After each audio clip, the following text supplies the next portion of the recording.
Welcome in. It is Tuesday night, and it is time for Views from the Stands. We truly appreciate you tuning into the show. I'm your host, Stevie B, Steve Brennan, and we are going full strength tonight. We got the BC, Mr. BC in the building, and we have the GM, Mr. G Mike, and we have a fun show for you today. We're trying a little bit something different. We got some fun guests for you today. We're going to have two very special guests on tonight's show. Author of the book, Putting by the Numbers, Bob Labbe, is going to join us today. So any golf fans out there, there's a chance to maybe have a little Q&A session, ask somebody about some golf questions. So I'm really excited about this one. We also have from the Daly Dose Sportscast, Clint Daly, going to come on and talk some sports with you guys, see if we can disagree and see if he agrees with us as well. There was also another major college football firing. It's coming like a new thing every week now. We had a wild World Series Game 3. It might have just ended. Who knows? That game went for 6 hours and some amount of minutes. Anyways, we got our boy BC here to break that one down for you and have another episode of Brandon's Bullpen. We're coming close to the midway point in the NFL season, so we're going to have a little fun do this new segment called For Real or For Not For Real, and just ask about the AFC right now. We're maybe going to go into the NFC maybe over the weekend, but we're just going to find out with these guys with winning records, we actually believe it or not. And then we also have our awesome down bad debate. We've missed these the last couple of weeks, so we know you guys are going to be really excited about this one. This one's going to be generational quarterbacks, and I know a lot of people are going to have a lot to say about that one because everybody loves their generation of quarterbacks. But before we get into all of that, you know what we got to do. Mr. G Mike, let the good people know what you have going on, man. Yes, sir. Guys, if you're into sports gambling, I run a Telegram channel where we give daily slips to get you winnings from $10 to $50 to $100 a day. We also have an affiliate program in there as well where you can get money off of referrals. If you want to know more about that, I'm going to put the link up in the chat right now. If you're watching the live episode or if you're watching the recorded episode, you'll see it pop up on your screen as well as my social media accounts. Send me a DM. We could talk about how we could get you on and pop. Make that money, baby, because NBA and the World Series is making us bank. Absolutely. Mr. BC, it's good to have you back here, man. What's good? People know what you have going on, my friend. Oh, man. Well, what haven't I had going on today? But anyway, the missus and I, we got the... Oh, man, it's taking me a sec. I gotta get the brain firing right now. The missus and I got our small business down here in Central Florida, Branddesk.media. We got your wedding photography and videography, event photography, videography. We got engagements. We got corporate events. We've got senior class photos because that's coming up this year, next year. School season is about halfway through. You know what to do. Book Branddesk.media. We create memories that last a lifetime. Branddesk.media. Check out the portfolio. Online, that's our website link to see if we're what you're looking for. And then, of course, BC the Brand Media. It's been launched. Well, I got launched a little earlier this year, around April, I want to say. So we've been kind of running through a little bit. BCTheBrand.com, BCTheBrand_media for everything you want to kind of keep up with the journey of working in sports broadcasting, podcasting, production. A lot of fun. Again, BCTheBrand.com, BCTheBrand_media. You can see the journey. Oh, man, that is awesome news, man. And I'm so glad that you guys are both riding with us on this, man. But you know who else has been riding with us is Varsity Sports Nation. That is your premier sports app. You want live high school sports, man, they got you. You want college sports, you know they got you. You want sports content just like you're watching with your boys right now, they have you, man. The best part is it's all on a convenient app that you can download on your iOS, your Android, your Apple TV, your Roku TV, your Fire TV, whatever you want, and your social medias, you can find it right on there, man. As well as the social medias, check us out on there. You can check every show's out on demand as well as us. Plus, there's other great guys that are running great shows out there, and they're doing a lot of great stuff out there. So support the people that support us. And if you could also give us a like and subscribe while you're at it. If you're on YouTube, easiest way to find us is just hit the bell and let us know whenever you are ready to go. And we'll be on there all the time and let you know whenever we have stuff going on. So that's the easiest way to follow your boys. Make sure that you're always following us and going with us. And, man, we really appreciate all the love and support, man, that we've been getting lately. We've been also been working with another company as well that's been doing really well with us. It's Podmatch. We've been just working with these guys, and that's where we're introduced to our two special guests tonight. If you want to be a special guest on the show as well, you can find us on Podmatch. That's a new company out there. If anybody that's interested in doing any kind of podcast work, this is a great way to start. It helps you out and connects you with other like-minded people that want to help you out and join the journey that you're on. So shout out to Podmatch out there. We really appreciate everything that they've been doing with us for the show. All right, Mr. BC, man. I know that we're gonna get to it a little bit here, and we're just waiting on our first guest to come on the show here. Should be here in a couple minutes, but man, what a wild night of baseball we are talking about here, man. You got any quick comments that you want to get out there? Because I know we'll have the bullpen coming up here, but man, what a night!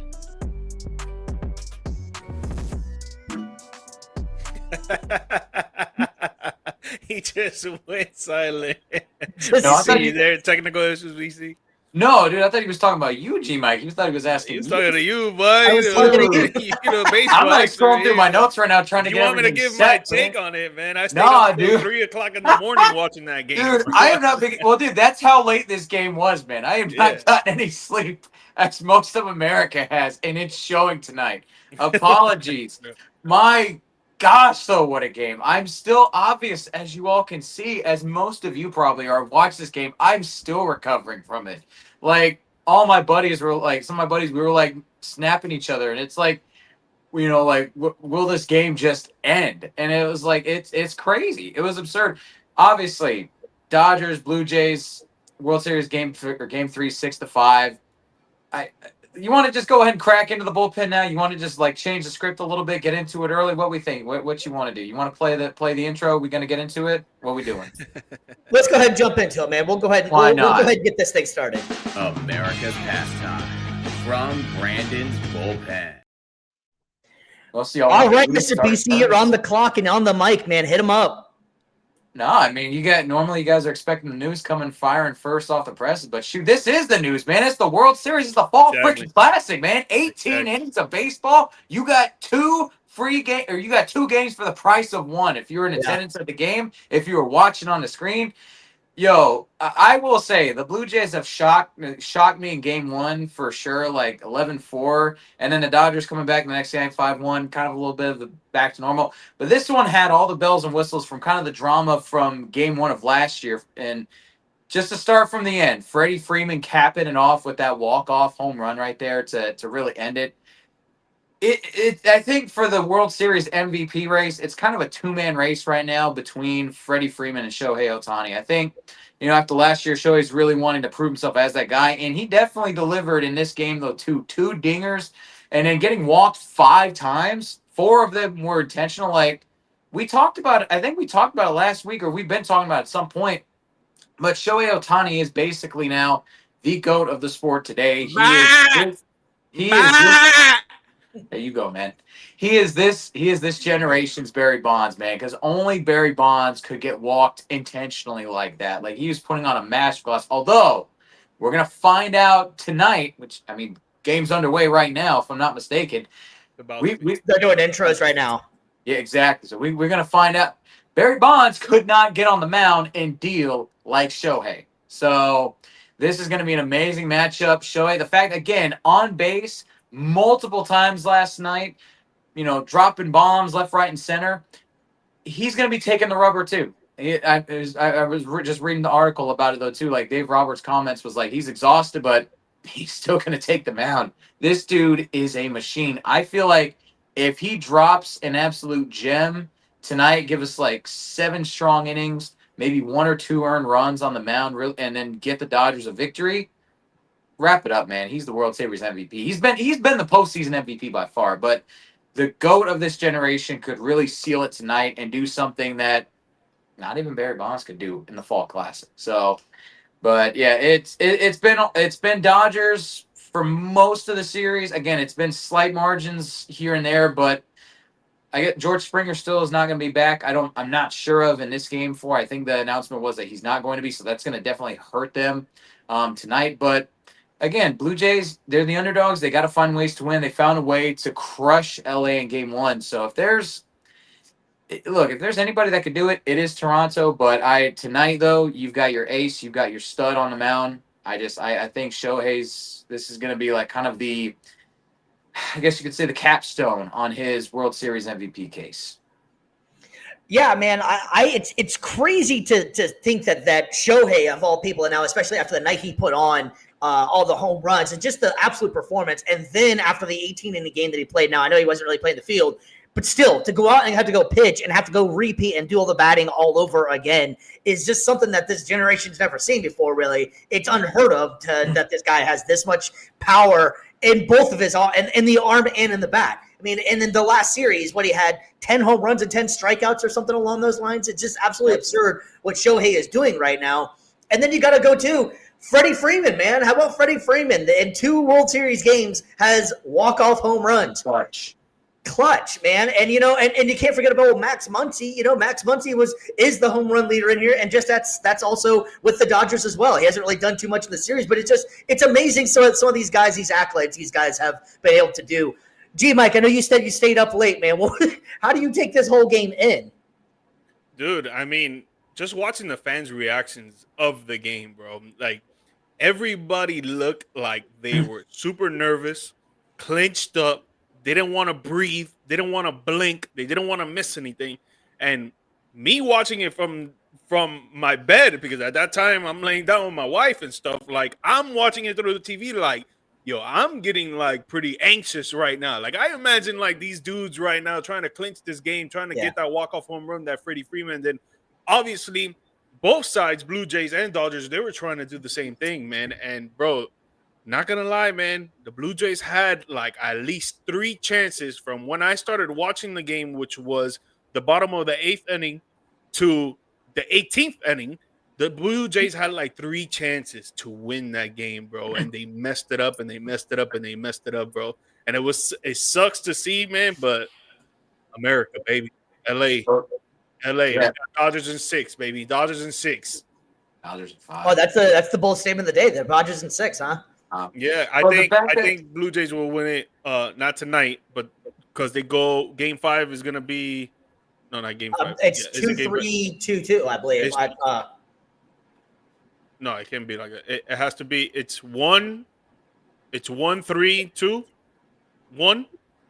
I don't remember how the format goes, but I know the Blue Jays are going back to the crib soon. Correct? Yeah, and yes, they will be. Yeah, I think they'll win 1 when they go back to the crib. Yeah, I was gonna say though too, like going to your point, like Blue Jays having multiple opportunities in that game though too. 19 stranded runners left on base in this past game. Just to put that in perspective, your average runners left on base for most games is probably going to be more like 5 or 6. If it's like a 3 or 4, even for like a 5-6 game, you may be talking like 7, maybe 8. That's double, and in some cases, nearly triple what the average amount is. So, like, yeah, Toronto left a lot to be desired more. This was a winnable game. I think at the end of the day, this was a winnable game for them to have, for sure. So it really was. I think, honestly, this probably was their chance to push it to 6. But I think now that you got Shohei back on the mound, like Snell potentially Game 5, like that's a possibility. Like shut it down for them.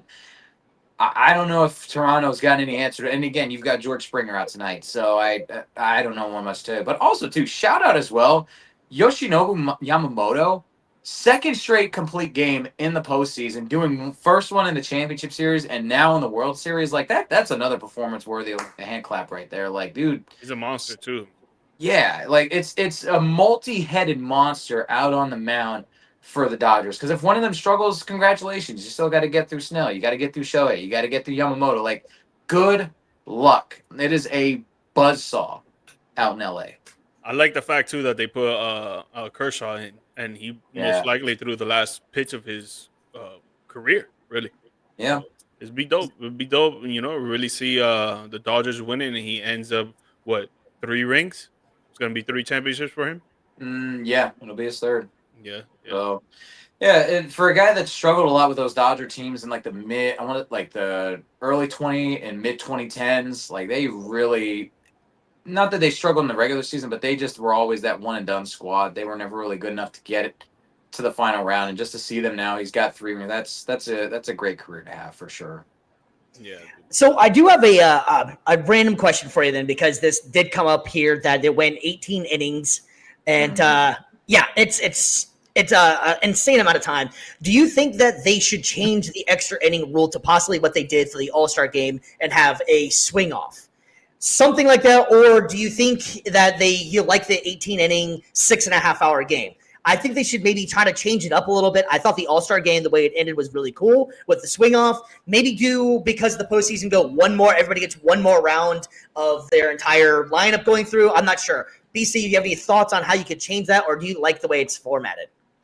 I don't know, because I feel like right now with the addition of the Ghost Runner, that was such a new rule that they implemented a couple seasons ago. I feel like obviously you're still going to have games like the other night where it goes to 18 innings. But for the most part, I feel like the Ghost Runner's done a good job of speeding up those extra inning games. It's done a good job of putting some pressure on pitching staffs. So I feel like there needs to be a little bit more time. Like maybe let's gather a few more years of data just to see, like, okay, is this really making a difference? No, the games are still dragging on with extra innings.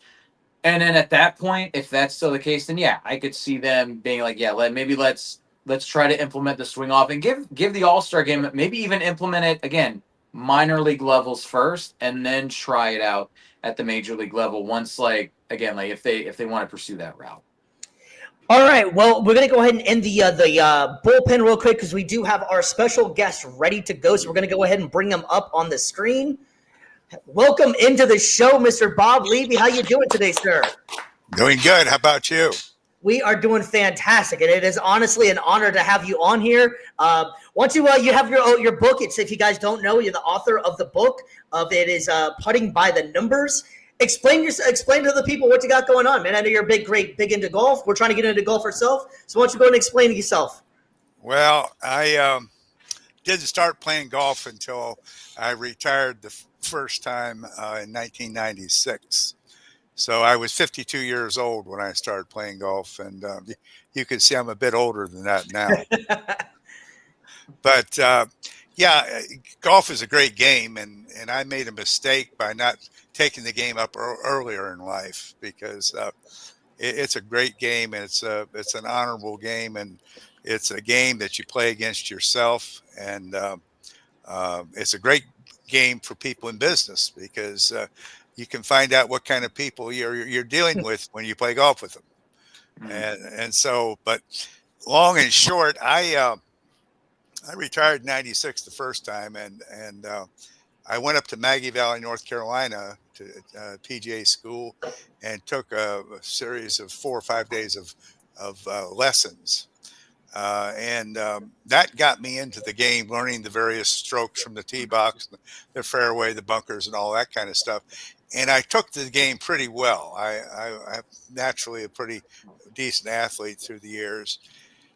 And the one thing that was a shortcoming of my whole effort was I couldn't putt accurately from long distances. And so I'd get on the green, or I'd get close to the green, and I'd get my putter out, and I'd baby it, or I'd muscle it up, and either hit the ball too far or too short. I'd end up 3 or 4 putting, and you do that too many times, it really screws up your score.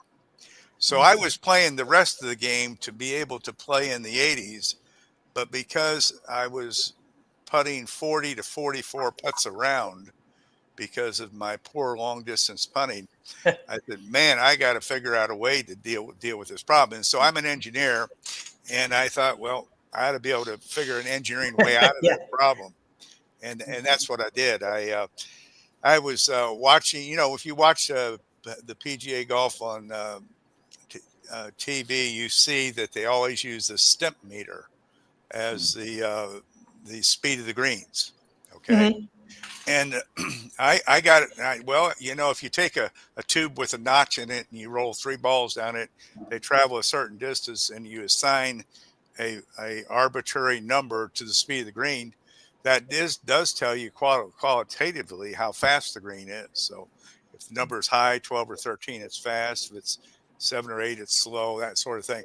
So I got to thinking about that, and I said, well, that's a qualitative way of doing that, but I'm an engineer. I can figure out a quantitative way of making this work. So I got to thinking, well, hitting a golf ball on a green or a fringe or a fairway or a first cut of rough is a force friction action. Okay. In other words, that ball has to roll on a surface that's frictional, and the green, the fringe, the fairway, and first cut of rough are different frictional surfaces. So if you take your putter back 3 inches and you hit the ball on the green, it's going to travel a lot further than if it's on the fairway. And so with that thought in mind, I started trying to figure out, okay, well, if I establish the right ability to swing through the ball, and that's where I developed the term individual power factor.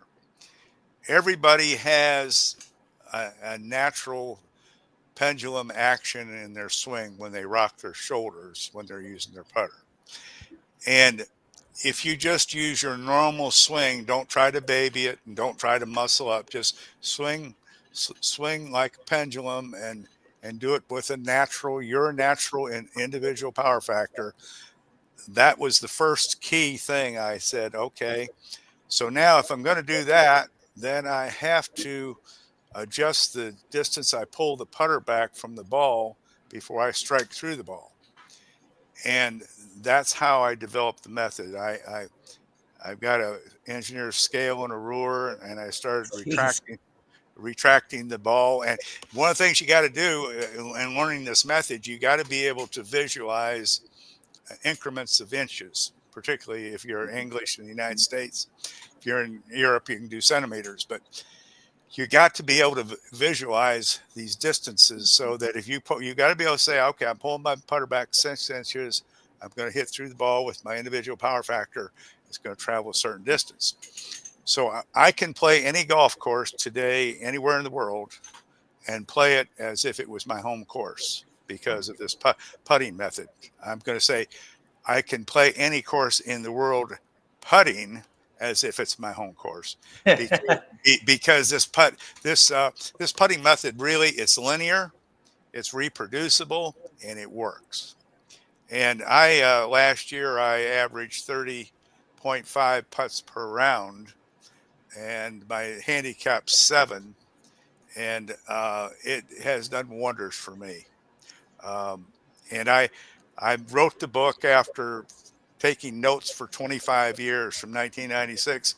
I kept taking notes and putting them in my golf bag. And when I'd get home, I'd put them in my office here. And I had a friend, we played R.T. Jones Trail in Opelika, Alabama. And I had a friend of mine, I was on the Senators course there, and I was on a three-tier green, 93 feet away from the cup. Okay. And I stepped the distance off and used my method, and I putted the ball, and the ball went down first tier, second tier, third tier, and went in the hole. And I was playing with friend Mike Beck, and he said, I said, well, I was pretty lucky. He said, oh, I saw you. That wasn't lucky. You measured that thing off, and I saw you strike that ball. He said, you need to write a book. And I laughed, and of course, 25 years later, I did. I wrote the book, but it took That's amazing. I had to make sure before I put anything in print that it was truly accurate and it would work for everybody. And through the years, I've played with a lot of competitors, a lot of friends, and I've had several of my friends pick up my method and use it and improve their game. Matter of fact, I have a good friend of mine who's the chief anesthesiologist at Cleveland Clinic. Doug is in his late 70s now, but he's a member of Portage Country Club in Akron, Ohio. And this year, he won not only the men's senior championship, he won the men's regular championship too. Nice. And he uses my method of putting. So that wow. I need to get on that actually, because that's one of the weakest parts of the game right now. Is it on Amazon? Oh yeah, the book is on Amazon, and you can buy it on my website, puttingbythenumbers.com, or my boblabbe.com. But it is here's the deal. Actually, you can look at. I've got 2 videos attached, 2 tutorials to attach to the book. You don't even have to buy the book. You just you can look at the tutorials and see what I show you on film, exactly what I do. Okay. And if you like what you see, then for a few bucks you can buy my book, and then you'll know all the details. But I tell people, look, I think this is applicable to maybe 80 or 90% of the people that play golf. If you can do arithmetic in your head without any problems, you can do this because it's not complicated. But if you take my book and then practice my method 3 days a week for 30 minutes for 6 weeks, you'll know at the end of the 6 weeks if this method's for you. And like I say, I was putting between 40 and 44 putts per round, and now I'm putting 30.5 putts per round. And I'm doing about 40 putts per hole, so I think I could use all the help I can get right now. Yeah. Well, I understand, and it's amazing. You would think, I watch the guys on the Sunday playing PGA golf, and they're all so fantastic about everything they do. This is the closest thing that Bryson DeChambeau's is close to any one of the guys to what I do, because he's a physics major and he thinks quantitatively. But those guys are so good; they don't need to be as quantitative as I am to get the job done. But if I play 3 days a week, Mondays, Thursdays, and Saturdays, and then I don't practice anymore in between times. So you have to play a lot of golf to be really good. As if you guys play golf, you know what I'm talking about. Yep. I'm probably on my 6th or 7th time trying or something like that. But I'm loving the sport. I'm trying to get into it. I just bought my first driver for the first time, so I'm learning. This was like a 2 weeks ago process or so, something like that. But yeah, the new technology. My wife, we both play golf, and she's had 2 hole-in-ones, but I haven't had any yet. I'm still naturally. But she told me a couple years ago, she said, "Why don't you go buy a set of new clubs?" I was using Ping Zing red, black dots and blue dots, and have used them for 25 years. And she said, "You need to go buy a new set of clubs." I said, "Honey," I said, "it's not about the clubs; it's about the clubby." She said, "That's not true.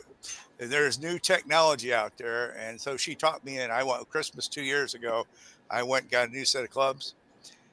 And I'm telling you, I got a lesson taught me, because I was hitting my seven iron Ping Zing. Of course, I'm 81 years old, so I don't hit the ball as far as I used to. But I was hitting my 7-iron Ping Zing 125, 130 yards. Now I got a whole new set of Callaways.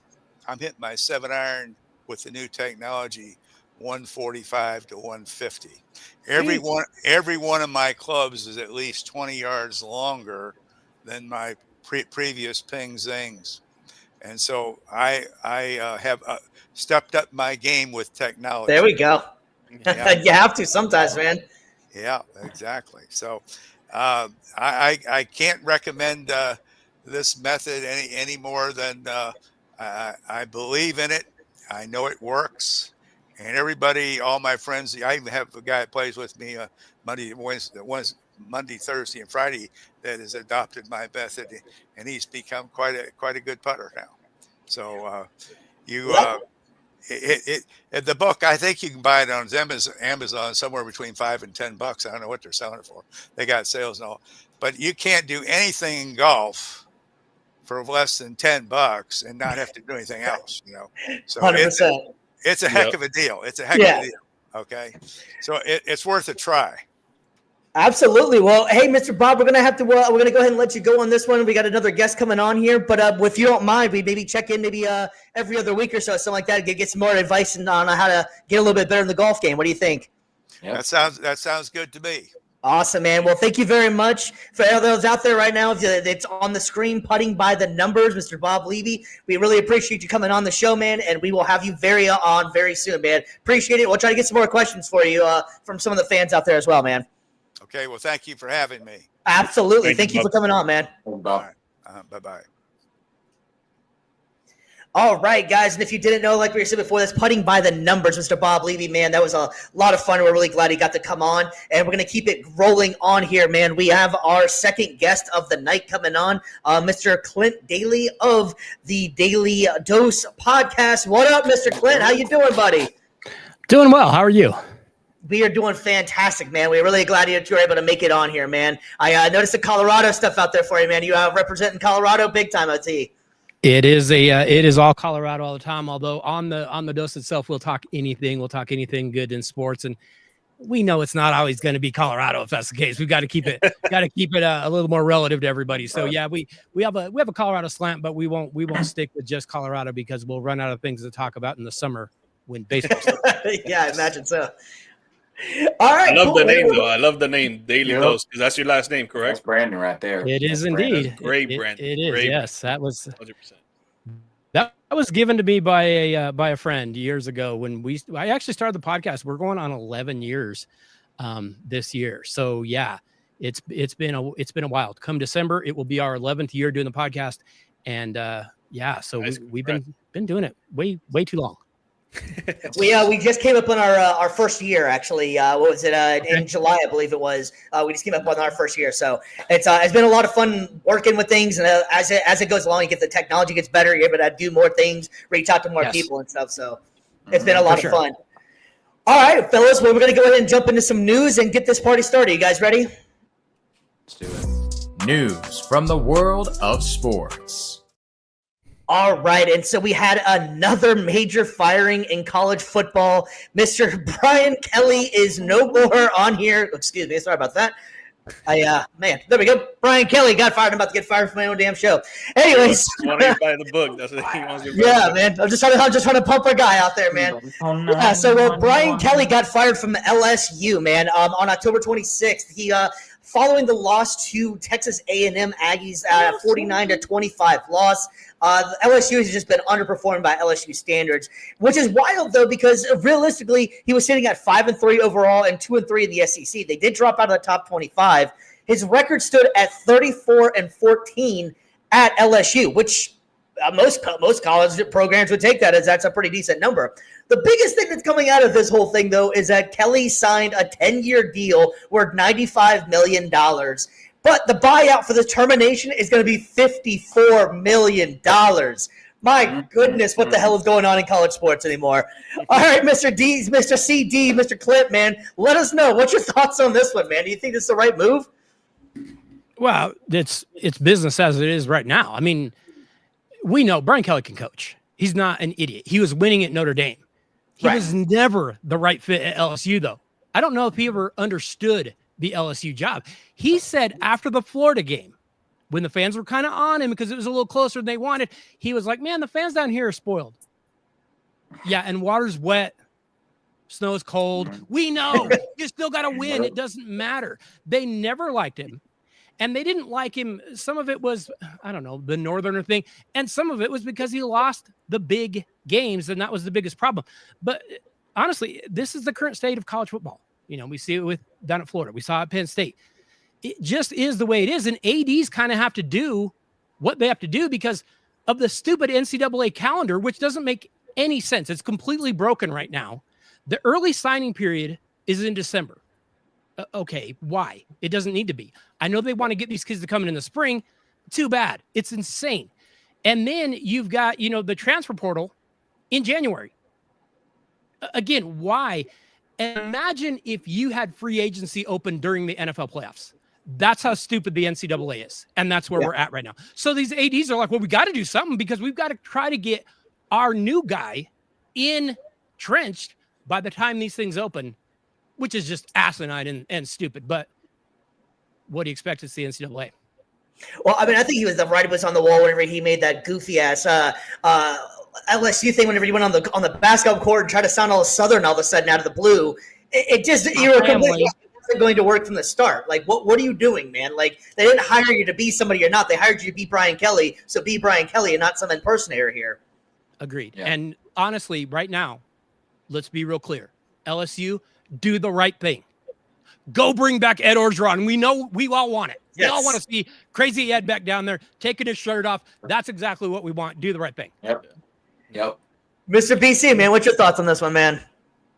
I mean, Clint pretty much hit the nail on the head. It's all about fit pretty much with LSU, and it doesn't matter what your coaching experience is prior to. It's an impressive resume. We're not knocking the coaching experience, the X's and O's and stuff like that, but we're talking about, like you said, how do you fit within the culture in LSU? Really fit in the culture in the SEC.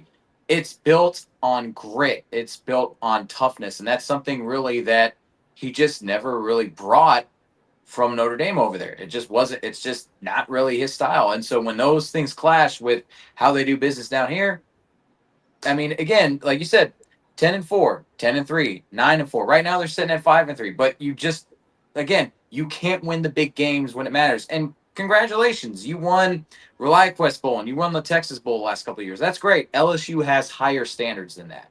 And so if they want to take that next step, I agree. Bring back Coach Ed. Do it. It's what you need to have. It's the culture. It's something that defines college football. And when you remove that and you replace it with something that is the exact opposite of that, the fans, players, they're not going to respond. And you're going to lose the locker room like that. G-Mike, man, I know it ain't Miami, but what do you think about this one, man? I mean, I'm not surprised, man. I'm not surprised. The way that sports are going on nowadays, especially the NFL, NBA, college football, can't speak for the other major sports because I'm not really in tune that much with them. But like with these three, it's like when you have a losing culture, the first person that's going to go is the head of the snake, and that's the head coach all the time. We've been seeing it for the last few years, and it's going to continue to happen because that's just the sports culture nowadays.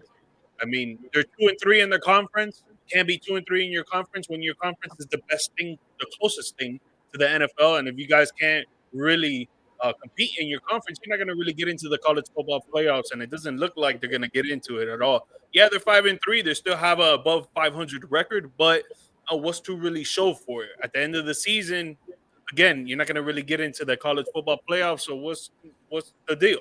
So you always got to make a change when something's going bad, and again, in this sports culture world that we got on now, there's not a lot of patience. People don't want to wait 3 to 4 to 5 years for a team to get good, a coach to get acclimated, and a coach and their players to get together and be like, yo, you know what? We're going to really turn this around and we're going to do something.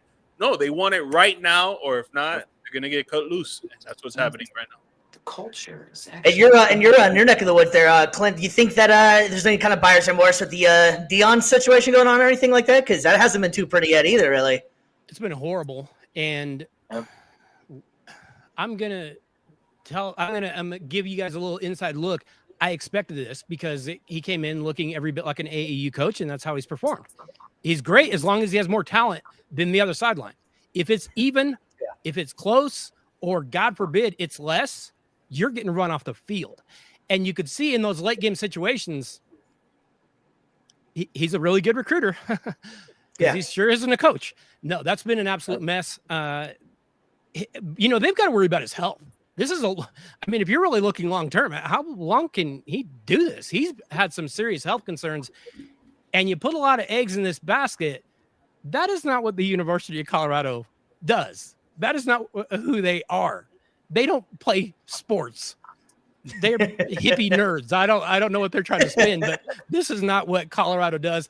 They kind of went all in on this. Now they're married to it, and now it's not going all that well. What's his contract situation? How long does he have left there? I know it's some major deal, but right. No, I think he's got another 3 or 4 years on that. That's what I was thinking too. I know it's not extremely long, but it's also not like short either. Yeah. And the only positive is we know he's gonna retire his own jersey, which is nice. Don't get me wrong. I mean, we like that, but kind of meaningless at the end of the day. Yeah. Well, going back to what Brian Kelly here too, man. Do you guys think that Brian Kelly is going to be one of those sought after coaches, or no? I personally don't really feel like Brian Kelly is going to be one of those marquee coaches that guys are going to go after. I feel like Brian Kelly is one of those almost, and not saying anything bad about Belichick, but one of those kind of old gritty guys that people don't really like dealing with anymore. And I don't think like they fit that system of they taking care of these guys and taking time to learn. Like they wanted people to come on and they want them to learn now. And I don't foresee Brian Kelly being like a sought after coach, maybe 2 years down the line, 3 years down the line or something like that. What's you guys' opinion on that one, BC? Do you think Brian Kelly's going to be a hot item or anything? No, and I think, like you were saying all the factors there, but then also he's kind of a niche coach nowadays. Like his appeal is to only certain markets, to certain areas of the country. And I feel like everywhere down south, I don't think anybody, south of like West Virginia is going to really want to bring him in. I think that I think he's lost a lot of his appeal, and I feel like it's going to take some time to maybe kind of not reestablish, but just kind of reaffirm to other people that he can still be a great X's and O's coach. Just he needs the right situation. He's not a all around coach. If that makes sense. He's gonna be the OC coach at Colorado. Oh shoot! They wish. They'd be so lucky to get someone as good. I don't think they can get someone that good. I see him going to like UCLA or Memphis or something like that. I think he takes a lower tier job. Yeah, yeah, sure. I could see him doing that. But yeah, gosh, I hope he doesn't go to Memphis, man.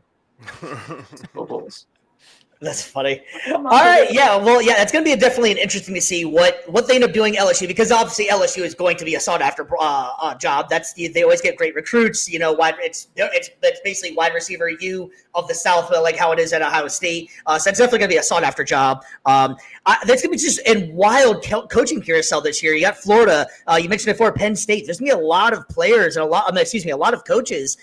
This season's going to be wild. I mean, it's going to be probably closer to the NFL season than it probably ever has, because these guys are going to have to start recruiting. And you brought it up, too. You got the transfer portal and all these different times. It's going to be a wild offseason, man. Is there any chance, and it sounds insane when I say it, is there any chance that we're going to see a team make the playoff knowing full well their coach is leaving? Because we know both LSU and Florida are going after Lane Kiffin hard. And you can say no if you want to, but they're going to bring a bunch of money. They could make the playoff, and he say, "I'm leaving." That's where we're at. That's how stupid it is. Yeah. No, it's definitely definitely very possible that actually could happen. It's just like the similarity to that is when coaches, OCs, or DCs of the NFL are in the playoffs and they're getting interviews to go head coach another team. It's like, yo, like. We're in focus mode, and you're out here trying to recruit me to be on your team. Like, let me finish the season, and then we'll talk about it. Yep. Yeah, that whole thing is pretty wild, man. The state of college athletics is just insane, man. The NIL stuff is fun for the players. It's just creating a lot, because you also have what's going on with all the boosters putting their 2 cents in, acting as if they actually are GMs. And I think that's a lot of what happened at Florida, and I think the same thing happened at Penn State. You get these bigger money places that are putting the money in. They want to say so and who they have coming in as well. So it's just a wild time in college athletics right now, just to say the least. Yeah, it is. It's the Wild West. To ask Daly a question. With the whole transfer portal and how things have been going for the last few years, there's been a lot of talk, and obviously we have seen it. We've seen it happen with our very own eyes, but teams that used to be on top, like the Alabamas, the Georgias, the Penn States, the Notre Dames, etc., they're still good, but now there's more of a closing gap between other schools because of the transfer portal. Do you like that whole sense, or do you like how it was before the whole transfer portal happened? Well, you can't stockpile now. That's the biggest difference. You can't stockpile that talent. And we know, going way back, going back to, 60s and stuff like that, you're getting into Nebraska, who is stockpiling like, 3 and 4 teams. Like, they could go that deep. Those days are over. You got to go be sharp and get the best team. I mean, you're seeing, guys, I can't believe I'm going to say this, but Vandy might make the playoff. That's where we're at right now. I mean, well, as a Florida fan, you have no idea how ridiculous this is. That we're not going to have we fired our head coach and not going to make the playoff, and Vandy is making the playoff. It's absolutely unreal. And there's your prime example of what can happen. You can go get those 1 or 2 guys. You go get Pavia. Hey, he's a game changer, man. That kid doesn't look like it, but he absolutely is a problem for everyone he plays. If you pony up the money and you get the right guy, I'll give it this. It makes it more interesting for way more schools, because you think of even, those first, even the BCS era and just past it when we had the one, the +1. They were 4 teams. I mean, you had Ohio State, you had Clemson, you had Alabama, LSU mix in, it was the same teams every year. Hey, we've got some new blood we're getting in it. I got to give it that. There's at least more interest from that level. That part I like. Yeah. There's some stupidity to it, but that part I love. It's wild too. We're touching on NIL a little bit too. Is that I think that NIL affects the sports in different ways as well. If you go like college basketball, I think it's the best thing for college basketball because these kids will stick around a lot longer. It'll make the tournament better. With football, I think it's pretty much now it's just going to be whoever has the most money is going to get the best players, and it's not really going to change a thing because you got the Vandy's of the world. Sure, that's a good one. Texas Tech, they had a huge donor that then ought to get in a bunch of recruits. But for the most part, you're still seeing the same teams on top. It's fun getting the playoff in there to mix it up. But I think with basketball, I think that one's going to be where it's going to change things a lot because I feel like that you have less – it's a lot less guys, a lot less players, and then you don't need to do it as much. And one guy in basketball can change the dynamic of a team completely. So much. Cameron Boozer. Yeah. Crazy. Yeah, absolutely. All right, well, we're going to go ahead and move on from the college game, man, and we're going to try a little game we just were working on earlier here. We're coming up to everybody knows we're coming up to the midway point of the NFL season, coming up very, very soon. So what we were kind of deciding to do here is we're going to do are they for real or not for real? So I'm going to put a team up on the screen, and I'm going to ask one of you guys, what do you think, for real or not for real? So this is just the AFC, and we're going to have only teams with the winning records because obviously that would take forever to do the other one. So it's going to bounce around here, and if anybody disagrees with somebody's take, feel free to pipe in here. All right, we're going to go and start up here, and we're going to add it with the Buffalo Bills. Mr. G, Mike, you're up first, my man. Is this team for real or is this just a mirage? If they can get the receivers to catch and they run their offense through Josh Allen and James Cook, I think they can be for real. I think they can be a contender for sure, right? But the way that they've been playing lately, they just shy away from the things that they're really good at, which doesn't really make sense to me. I like the Atlanta game. Like that one was like the whole first half, you want to use James Cook, and then in the second half, even in the fourth quarter, in the last 4 minutes of the game, you don't even have your best running back out there on the field. Why? He's like probably their best receiver, honestly. And to me, it's very confusing. It's very frustrating just seeing it from like a Buffalo Bills standpoint because I know what their fan base has gone through. So it's like, it's tough to see that they get to that point and they don't get over the hump. But I think they can be contenders, but I got to see better play calling from their offense. Yeah, I think everybody's probably going to agree with anybody going to have anything to say. I think that the Buffalo Bills are for real. I don't think that it's a fake thing. I agree with you. I think that their running game needs to stay consistent, though. As you can see last week, James Cook went for 216 or 206 yards. So they're trying to get it back together, and I think that bye week came at the right time for them to get their stuff together. BC, you got anything on the Buffalo Bills, man? No, I mean, just they've been, again, even when they're not at their best, they're still one of the more elite teams in the league. And, again, 40-9. Again, it's against Carolina. The last game, kind of take it with a grain of salt, but still 40-9. They can hang 40 on most teams. So like they're an elite squad. So yeah, definitely a contender. Mr. Clint, man, what you think? I like Buffalo. Anytime you got Josh Allen, you've got a chance to win. I'm actually concerned on the other side of the ball. That defensive front, there are times they could be pushed around. They're not a big group. They can be pushed up front. They can scheme you, but if you can do a little of both, if you can run and you can pass, we saw Atlanta gave them problems. That would be probably my biggest concern. But again, you got Josh Allen, you're going to be in the hunt. They're a contender. Yeah, I agree. I agree with that one too. I think that's pretty universal. They're for real, but I totally agree with your aspect on the defense because that is a scary thing out there. All right, one that's probably very near and dear to your heart, the Denver Broncos. I'll let you go ahead and take the lead on that one, my man. Explain to me why the Denver Broncos are for real. I'll make them for real as long as that defense steps up. And now you've got Patrick Surtain going to be out for probably 3-4 weeks. At least probably until after the bye. If they're smart, that's what they'll do. They'll let him stay out until after the bye. You got Houston this week. Defensively, they're very, very strong, but offensively, not quite as much. So you can get away without Pat that. And then you've got the Raiders, and then you've got a bye. Not a bad spot. The offense is starting to show a little bit of signs of life, which is exciting. Bo Nix has a little bit of John Elway can look horrible for 3 quarters and turn it on and get red hot. And that should scare everybody a little bit. And I'm not comparing him to Elway, but he's got a little bit of that because first 3 quarters, Jets, Giants, he looked like hot flaming garbage, and then he got red hot and you didn't want to see him. I'll make him a contender, but that defense has got to be a little bit better. They haven't been quite as good against the run, and their pass rush, I don't know if it's been quite as – they need to blitz to get to the quarterback consistently, and that's a problem. They've got to develop a little more of a pass rush. Yeah, I'm going with you on that, man. I originally, when we were all talking off camera, just talking or whatever, I did have them as a Super Bowl. I had them in the Super Bowl this year. Oh, wow. Actually, it was a lot based on it. Yeah, it was a lot based on the defense, and I was thinking the defense, and I thought Bo Nix was going to be able to do just enough to be able to win the games. In which he's, like you said, now he's starting to come together a little bit more. I'm kind of taking that back now. I never put any money on it or anything like that, but we did have a conversation. I did have them in there. So I'm going to stick and continue with them being contenders just so I can re-flip that around and say I did say that I picked them, so.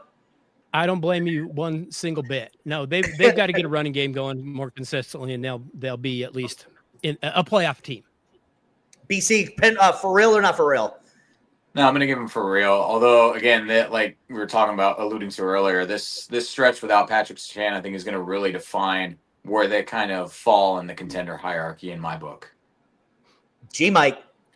I don't think that PS2 being I don't think is going to really give them issues just because of the teams that they're playing up next. I think kind of mediocre teams. But what I do want to see, I agree with Clint, I want to see better rush offense for sure. And I want to see them unleash Bo Nix. I feel like there's times that they really hold him back and they don't let him try to sling the ball. Like let the guy get 30 pass attempts a game. If the running game's not working, let him get 30 to 35 pass attempts and see what he can do, because he can use his legs. He's great on the play action, and he has a great accuracy. He could get it to Sutton all the time. He could get it to Troy Franklin all the time.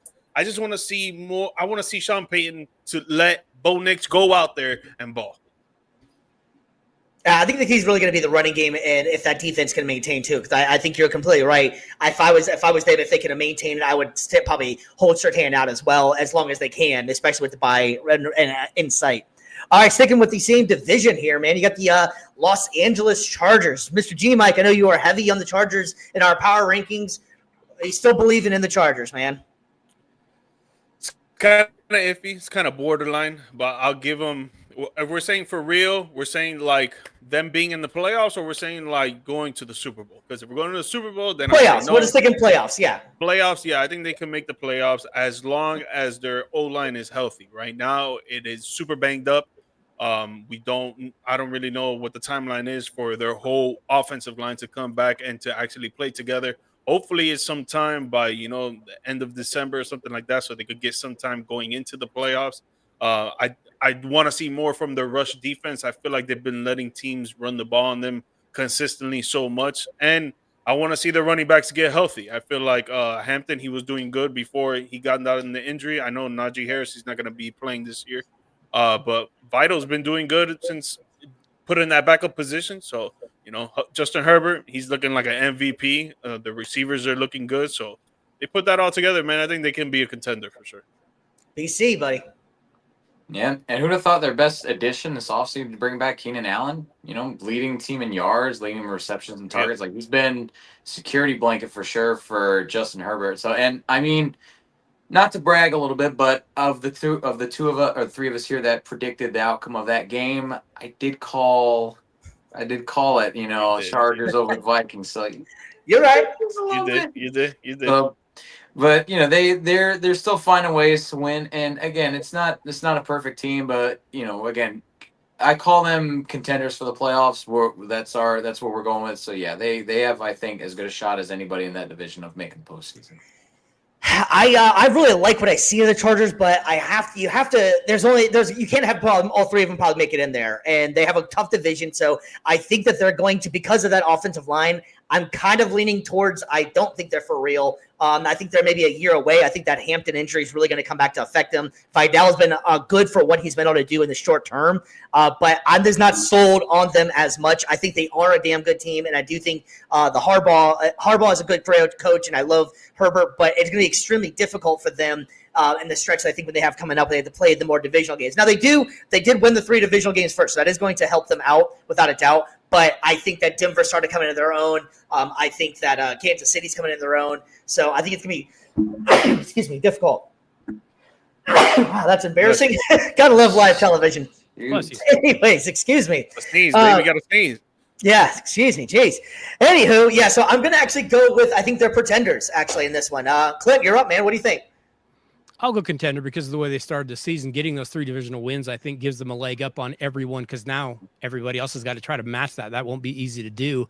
They might have got it in when Denver and Kansas City weren't playing their best, but they got them in. Right. Hey, John Harbaugh has just made them tougher up front. If you'd have said years ago with the system they've always had, they lose this guy, that it's over. It's a wrap. We know that's who the Chargers are. Now, I'll leave them as a contender. They're still going to be tough. And like I said, they have a leg up on those divisional wins. So that will help them later in the season for sure.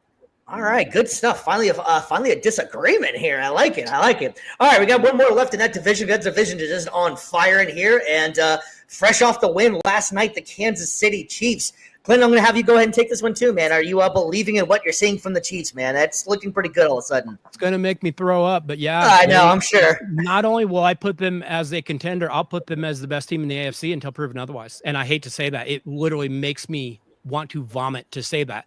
But everything is coming up Kansas City right now. They're not even playing that well, and they're getting that much better.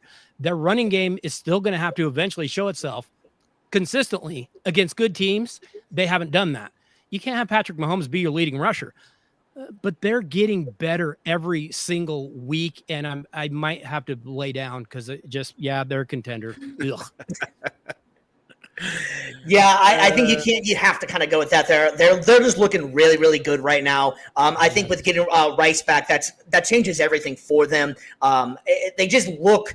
They honestly, this Chiefs team looks more dynamic, I think, than their offense at least. Looks a little bit more dynamic than even the Tyreek Hill days, I think. I think that they're spreading the ball around a lot more. They have multiple guys that can do what the one Tyreek could do before. So I think that's going to be a huge factor going forward, is that if they're starting to just gel now and they all look like they're enjoying themselves, they look like an actual team, like they're playing together. It doesn't look like all the turmoil, all the pressure of the, all the Super Bowl stuff, whatever. I think this year just reminds me of a year that they're like, hey, we know we're good. Let's just go have fun out there and play. BC, what do you think of Casey?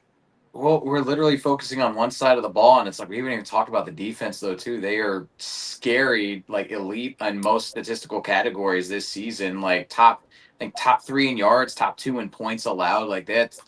Again, yeah, the offense is starting to click and everything, but the defense has been really grinding it out and kind of found it out a lot for the most part this year. So like I'm in agreement with Clint. I hate saying it, but I got to give they're for real. Now, best team in the AFC. I'm going to disagree and push back a little bit there. I know that they are figuring it out, and that's scary, but I want to see them kind of sustain that more over the course of the season. But they are. Anytime you've got the Kansas City Chiefs, you got to worry about them. And now, also though, too, they've got the defense clicking on all cylinders. Watch out. G Mike, buddy. You guys know me, man. If the best is the best, they're gonna remain the best, bro. They started off bad for sure, but like you mentioned, Ray Rice came back. They started clicking on all cylinders. The defense started tying up. It's a 3-headed monster back there. Patrick Mahomes is still gonna be the greatest quarterback right now in the game. He's going to continue to show it until Josh Allen, he ends up dethroning him, taking out the Chiefs in the playoffs, but we haven't seen that yet. So Mahomes is on top. Hall of Fame head coach Andy Reid, man, they got a great offense. Their defense is spectacular. The Chiefs, man, it looks like they're going to get number 1 seed again, bro. All right. Well, I don't know about all that. Well, we can pump the brakes on that one a little bit there. There's still another team that's playing pretty damn well right now, and we'll get to them in a little bit. But just want to remind everybody, too, man, we have our special guest down here tonight, man. It's Clint Daly of the Daly Dose Sports Podcast, man. So check him out on his socials. While we're getting everything loaded up, man, tell the people how to get a hold of you and where they can find your information at. Oh, yeah. You can just go to dailydosports.com. You can find everything over there, and you can look anywhere podcasts are. Tomorrow, we've actually got the Halloween episode of the Daily Dose coming out. We've got one thing that every single NFL team is afraid of. So you might want to check that out because every single team has got a big fear for Halloween this year. Might want to see what your favorite team is. That is spooktacular. I like it, my man. All right, so we got a couple more teams to go in this situation here, man, and this one is a surprise here, man. You got the Pittsburgh Steelers, and now, like we were saying before, now these are all the teams at the moment going almost to the halfway point that do have winning records. I'll start it off. I do not believe in the Pittsburgh Steelers. They 1 week they look like they're world beaters at some point, and then the next they're just getting ran over. They can't stop a pass. Rodgers looks pretty good, and then sometimes it's just like, he's not really throwing it down the field very much. Clint, you want to start this one off, man? You believe in the Pittsburgh Steelers? Are they pretenders or for real? To get to the playoffs, I'll have them a contender because they play in that division, and that division right now looks awful. To do anything after that, no. Like you said, they look horrible. The defense is below average. The offense is below average. Aaron Rodgers looks every bit his age. No, I don't have any faith in the Steelers actually doing anything. What I do have faith in is them staying in that horrible cycle of not getting a good draft pick because they're going to barely squeak into the playoffs and then get beat as soon as they do. So I guess that's going to be intact. But other than that, no. Tomlin playoff streak, man. It's going to keep going. It rolls on and on and on to the detriment of Steelers Nation. G-Mike, are they for real or not? Yeah, I agree with Clint, man. I mean, the only team that has a good defense in this division has no offense in this division. So it's like you got to give it to the Steelers because their offense is clicking and they're finding ways to win games. Like I think each game has been literally like won by like 3 points or something like that. Like I don't have the stats right in front of me, but just remembering from what they played and who they played since the beginning of the year, the Jets until the last game that they played against the Bengals where they got demolished, like, I don't know, man. The defense is what got demolished. The offense is clicking, but that defense, they were supposed to be top 5 coming into the season, and they don't even look anywhere close to that. I don't know, bro. They got to make it in the playoffs for sure.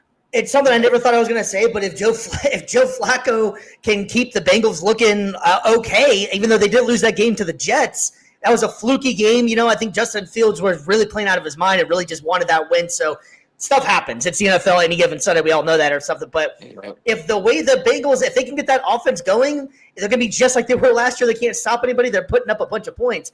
Pittsburgh better watch out on that one a little bit. So that's why the only reason I'm kind of nervous about Pittsburgh is that I just don't believe that they're going to continue on here. I think Mike Tomlin will continue this streak of having not a losing season. But I just don't think – I think the Bengals are going to win 1 or 2 more games enough to be able to get past them. Streak of mediocrity. Can we just also – I think if this kind of holds out for the rest of the season, maybe the AFC North now, as strange as it is the new NFC South. Can we just say that? Maybe the NFC South's not the worst division anymore? Please. Okay. No. Yeah. Good times. Well, that's awesome to be. Don't look good. The Panthers don't look good. All right, every team is ass in that division. No, at least the South's got the Bucks. We got the Bucks. This team right here, I think is everybody a big surprise. The New England Patriots, man. New England Patriots are sitting on top of the AFC East, which that was just a shock to everybody pretty much outside of New England. Mr. G, Mike, man, how are you feeling about New England? Are you believing what they're doing right now? I am, man. I am. I'm a big fan of Drake May, bro. I think he's a great pocket passer. I think he's very intelligent being under center and even in shotgun form. I think their defense has been playing really well. Last game, they took a kind of a step back. But if you really put in all the numbers throughout their whole season up to this point, I think they've been playing really well. I think they'll be able to establish something a little bit later on. They beat the Bills. They got that division win. They've beaten the Finns. Dude, I like them, man. I like them. I think they're a contender. I think they can get that wild card spot for the playoffs. BC, what's your thoughts? New England, man. It's a wild season this year, huh? They're the exact opposite of the team we just covered. Like, simply enough, like they are where the Steelers struggle in nearly every category. They were expected to be elite on defense. The Patriots have excelled in almost every single category, and both sides of the ball. Offense is putting up points.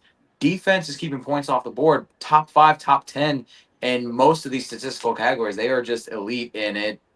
I'm as stunned as everybody, and it's just interesting. We talked about when you talk about offseason additions for teams. A lot of times you look to a player, draft pick, or maybe somebody in free agency. For them, it's acquiring their head coach. Like that, honestly, like Mike Vrabel in New England, I think is a match made in heaven. The exact opposite of Brian Kelly in LSU. He's New England Patriots through and through. Patriots legend from his time there. He knows the culture. He knows the city, knows the team, the organization. And it's literally the perfect fit. How about old Josh McDaniels? It seems like the only place that dude works at is in New England. Everywhere else he goes, it does not work out at all. Nope. So yeah, I think it's pretty cool to see the New England Patriots bouncing back so quickly, even as a Colts fan. I hate saying that I think it's kind of cool that they're bouncing back to what they used to be, and I love seeing them. No. I'm not saying I like them. I despise them. I'm just saying I think it's cool. It's good for the league that they have a good young rookie. They have a good young quarterback that's playing pretty well, and they are actually playing very well. I like Mike Vrabel a lot. I think he just brings that intensity to them, and he reminds me of the old school coaches that actually work, and that team is probably the best place for him. Clint, what's your thoughts, man? Are these guys for real, or are they're just a good streak? I wish it was a good streak, but no, I think they're for real. Drake May is getting better. It seems like every single week. There are times I worry a little bit about their running game being just consistent, but that'll get better. And I think the more they play Henderson, the better it's going to get. But no, New England's real. He's got them playing very, very tough at the point of attack, and that's how you win football games. So, yeah, Mike Vrabel has changed that team completely. And I have to mention, Stephon Diggs has stepped in and has not been a headache just yet. So, yeah, I mean, maybe it's coming, but he's stepped in and done all the right things so far. So that's huge too. Yeah. No, I agree. Throwing into booty the whole time. Yeah, no, I agree as well. Do you guys think what do you think is going on with the Travion Henderson thing though? Because I know that he's been like, I don't really get what's going on there. If it's just pure loyalty to Ramondre Stevenson, if he has some dirt on Vrabel or something or what, I don't know what the hell it is, but like, why not unleash the kid, especially because he just looks like he's the better runner out of the guys? Do you guys think that's just a old school New England thing that they're not going to veteran first until you completely bomb it? I mean, considering he's already had like a three fumble game, like what else is it going to take for Travion to get out there even when they wasted all the draft pick on him? Don't put the ball on the ground. Yep.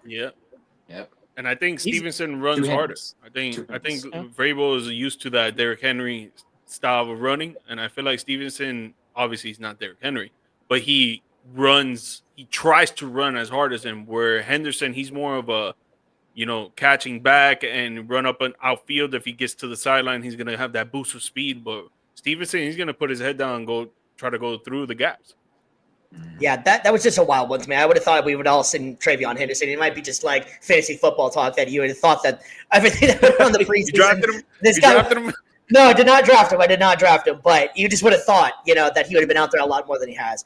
All right, so we're down to two more teams right now from the one division left, and we're going to go ahead and go with the Jacksonville Jaguars.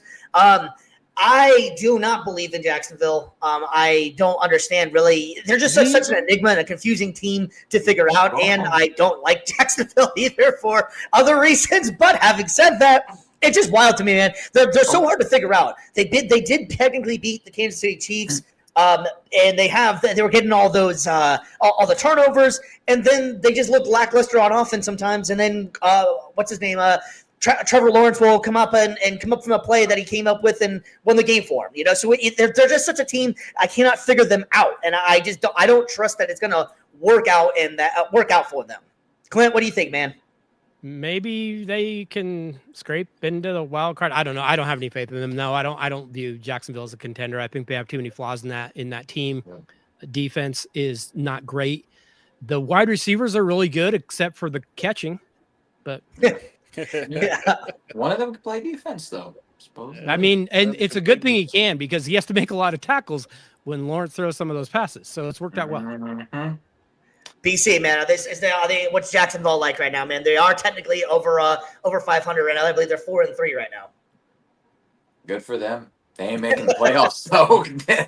It's about the peak of their season, I think. Like, are they going to make the playoffs? Nope. So there you go. There's your viral clip for Duval. Do you, Mike, got any faith in Jaguars or no? I don't, man. I don't. I think Lawrence, man, he's just super inconsistent. Like super inconsistent.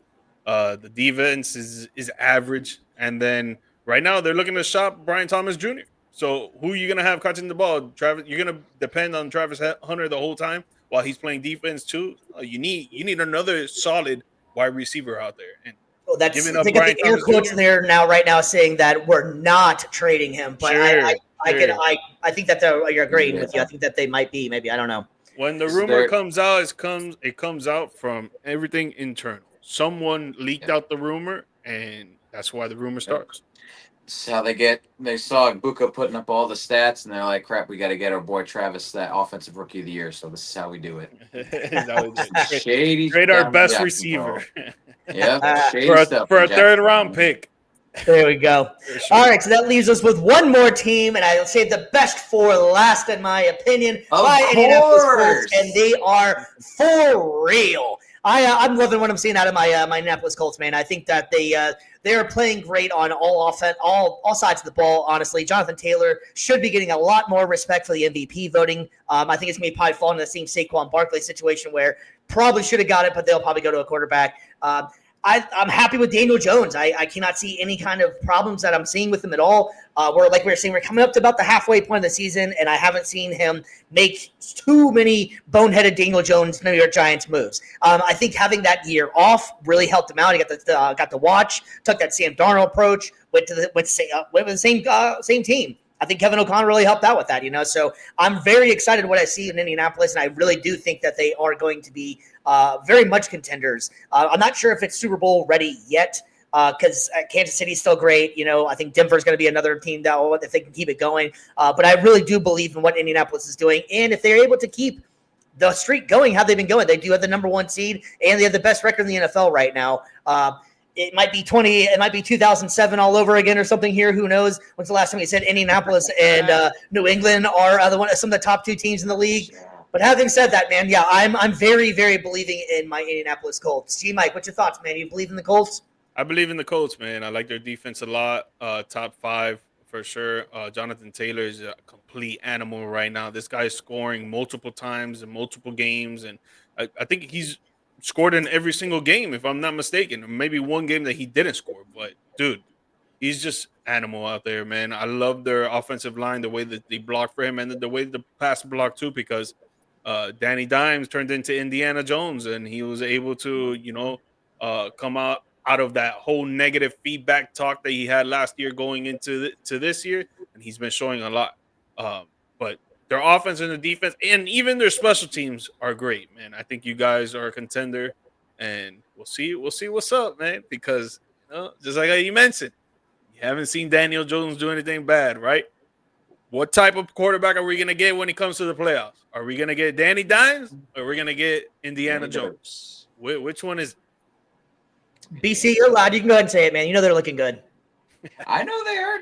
Okay. No, they are though. I honestly, there's only one part I would say about Indianapolis that worries me, and that's just the pass defense. I mean, point of attack though, run defense, offense, they're humming on all cylinders, top 5 every category there. Just got to shore up that secondary a little bit. Just got to tighten up a little bit there. Because, again, you start facing some elite passing teams once you get to the postseason. That's something that could bite you later, or, the further along you get. But, again, other than that, best offense in the league by far. Number 1 in points and yards. There's nothing that they have done wrong on that side of the ball. And whether it's through the air, whether it's on the ground, they've dominated. You got to give them their flowers for that. So now it's like, okay, now I think the conversation is starting to shift now with them as, okay, these guys are for real, but now let's see, like what G-Mike was alluding to, can Daniel Jones take that next step? Can Daniel Jones, he's in the right system, it looks like, can he now prove that he's an elite quarterback and really deliver postseason performances, and also not choke away this great head start to season. Pressure's on. No pressure. No pressure. No pressure. Yeah. What you thinking, Clan? What you thinking? Are they legit or what? They're legit, and they're legit, especially with Jonathan Taylor playing the way that he's playing. He should be getting MVP consideration. He has been that good. They've got a ton of weapons offensively. Jones has been finding all the right people. It's going to be interesting because they're going to get tested way more in the second half of the season than they did at the beginning. The schedule is going to ramp up. By the time they get to the playoffs, we're going to be a little more sure of what they are because they're going to start facing a little tougher defenses for sure. That'll get interesting. But no, Indianapolis is for real. No question about that. Yeah, no, definitely. They have in a couple weeks. They got the Chiefs coming up here very soon. I agree. The meat of the schedule is going to be heating up a little bit more. But I do also like the fact of they were able to get these games out, if you will, get the warm up games in, sure, if you will, and if they're going into that system, that now they all look like they're on the same page and ready to go. So I agree that I think that they are very much contenders in this situation, man. All right, fellas. Well, that is fun for that one on the for real or for not real, man. We got one more section. Mr. Clint, you want to stick around for us? So we got our what we like to do is our down bad debate. We usually scour the internet, look for some fun debates, and then find out what we all agree on them or not. Would you like to stick around for that one with us? I can do another 15, 20 minutes. Yeah, what do you got? Perfect. That's about it. We'll be done in probably less. All right, so we're gonna go ahead and get to this week's down bad debate. It's time for the Down Bad Debate. All right, fellas. And so for tonight's down bad debate, we got a fun one up here, man. If you can't see it on the screen, I'll go ahead and explain it to you here. Which decade of QBs was the best? You had the 90s. You got Brett Favre, John Elway, Steve Young, Troy Aikman. You got the 2000s, Tom Brady, Peyton Manning, Drew Brees, Ben Roethlisberger. You got the 2010s. You got Aaron Rodgers, Andrew Luck, Matthew Stafford, Matt Ryan, and you got the new faces, 2020s, Patrick Mahomes, Josh Allen, Lamar Jackson, and Joe Burrow. So, Mr. G Mike, you're up top first. So guess what, my man? You get to go first. What is your favorite decade? 2000s, baby. We got the GOAT already, 7 championships. You already know, retired with that. Peyton Manning, I think he was the next in line of that GOAT conversation, honestly. But it's a lot of opinions there on who can be top 2 or even top 5. Drew Brees was doing disgusting stuff in New Orleans with his height, was barely able to see over the line sometimes, and was still throwing so many touchdowns, has so many passing yards until Tom Brady took over that. But longevity there. And then Ben Roethlisberger, he actually did amazing when he came into the league the first few years, took the Steelers to a championship. It was a lot due to the defenses that they had for sure, but he still was able to put it on the numbers for all his receivers and even his running backs. And I felt like he was very intelligent at the quarterback position. So I got the 2000s for sure. BC. I could take the easy route and I could just agree with you, Mike, and I could go with the 2000s. And that would be fine. You made a lot of my arguments for me. Top 2 quarterbacks of all time. One's got the most MVPs, one's got the most rings. That's great. We could talk about the greatest, or we could talk about the best. No, I'm just kidding. I'm not doing that crap. That whole argument right there over that. I'm going to switch it up a little bit just for fun. I'm going to say 2020s for the sheer amount of talent that these guys have, the arm strength, the athleticism. And on top of that, if I'm not mistaken, I think maybe the only other division or maybe the only other decade that has every single person on this board that won an MVP would be the 90s, if I'm not mistaken. But 2020s, the only other team or the only other one in this decade where every single guy has won, I believe, if I'm not mistaken, maybe not Joe Burrow. No, Joe Burrow did not come close. Dang it. I'm going to say 2020. Came close. Should have won it. But I'm going to still say that the sheer amount of talent, as far as the depth, is a lot greater than in the 2000s, where it was a 2-horse race. I mean, yeah, we had Drew Brees that was there, but he was never really going to be the number 1 quarterback in the league. Whereas I think in the 2020s, you look at multiple years, you could say, oh yeah, Patrick Mahomes is the guy this year. Okay, this year it's Josh Allen. This year it's Lamar Jackson. This year it's Joe Burrow. I think each of these guys have been so elite, and the talent is more widespread. So that's going to be my case for the 2020s. Depth, quantity, so to say. It's a good argument. Yeah, I want to give a shout out to Mr. Poole James for checking in, man. The 90s. Come on, man. Cowboys ran it up. Yeah, that's a fair point. Mr. Clint, man, I'm gonna let you go ahead since you're the guest on the show for tonight, man. You can have your pick. What decade are you thinking? Well, I gotta throw a couple caveats in there.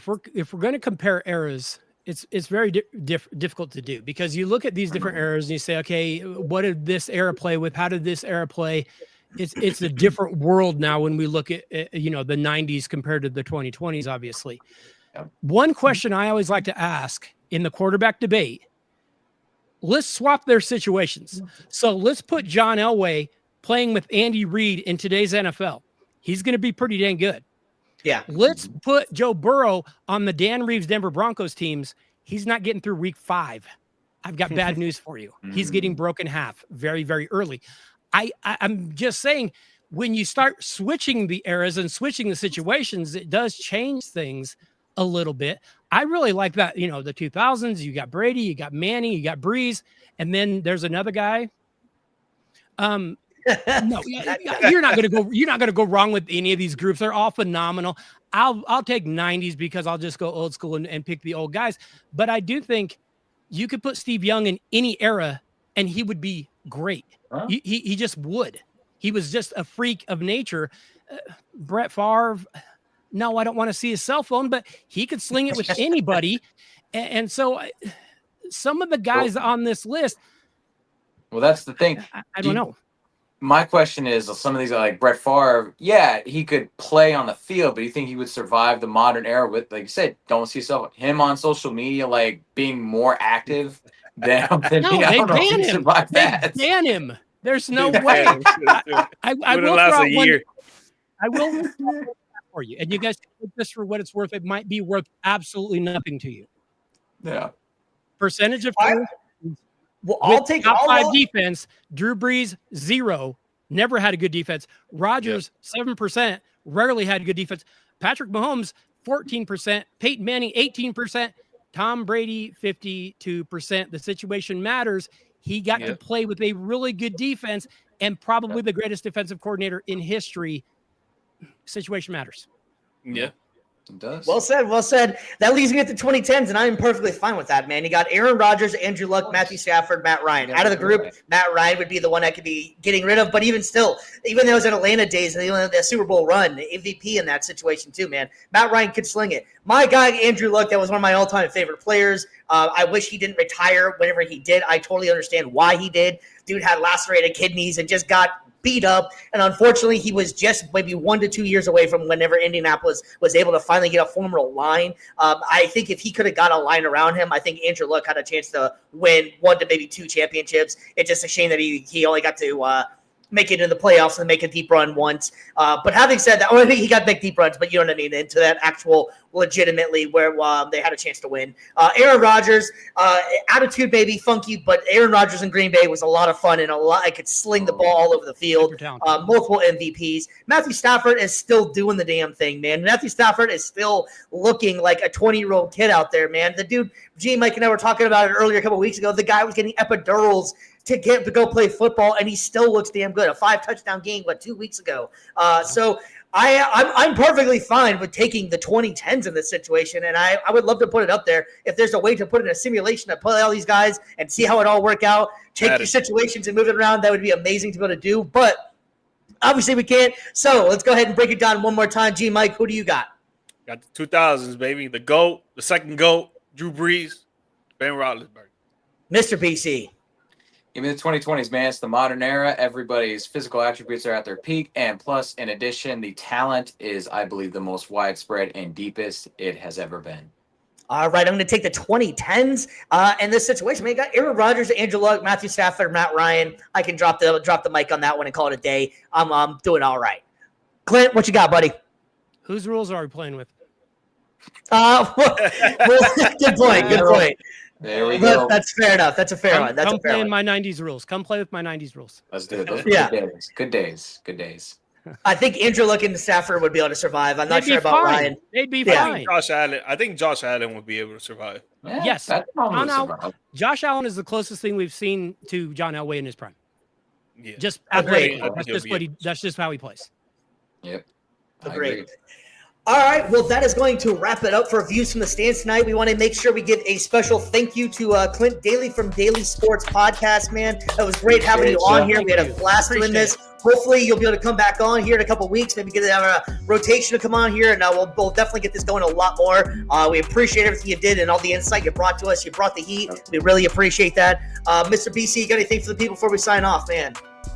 I'm just gonna say, man, it's Halloween time coming up. Trick or treating. Enjoy the time with the little ones, but be safe. You know, trick or treat responsibly. If you're going out to a party, drink responsibly. Don't do anything stupid. Make it home the next day. Be safe and have a fun time. G Mike, got anything, man? Dodgers down right now, 2-1 into the fourth, and my Heat, baby, winning 107-90 against the Charlotte Hornets. Yay! Scoring the most points in the league right now, baby. All right, Clint, you want to go let the people know anything you got coming up, man? That sounds like a great episode you got coming up. Why don't you remind everybody what's going on? Yeah, we've got the Halloween show coming up. It will be out tomorrow morning on the Daily Dose. You can check that out anywhere podcasts are hosted. Just look up Daily Dose. Just make sure you spell it right because there's only 4 letters in daily if you're spelling it the correct way. But yeah, and then we've got some college football midseason previews coming up. We've got some NFL midseason reviews coming up. So yeah, check out the Daily Dose. And I genuinely, all 3 of you, I appreciate you having me. Would love to stop by whenever I get the chance. Yeah. Yeah, appreciate it, man. And I wanted to be getting a shout out there, man. It was giving you a shout out for the Daily Dose as well. My buddy out there is checking in, saying a great addition after a great show, man. Appreciate it. I want to give. I hope that everything's gonna work out for them, man. If any kind of Red Cross or anything like that for Jamaica is about to go through some really, really bad stuff, man. So hate to end it on a somber note, but we got to make sure you say your thoughts and prayers for all the people out there because that is gonna get nasty out there. So I hope they're able to make it out. We try to always have fun on the sports stuff, but there is actual real life out there sometimes. So I really just hope that everybody's out there safe. And it's gonna get a mess out there. So, but having said that, we really appreciate everybody tuning in. Please give a like and subscribe whenever you get a chance. For Stevie B, BC, G Mike, Clint Daly, thank you very much, and we are out tonight, man. Thank you very much. Peace.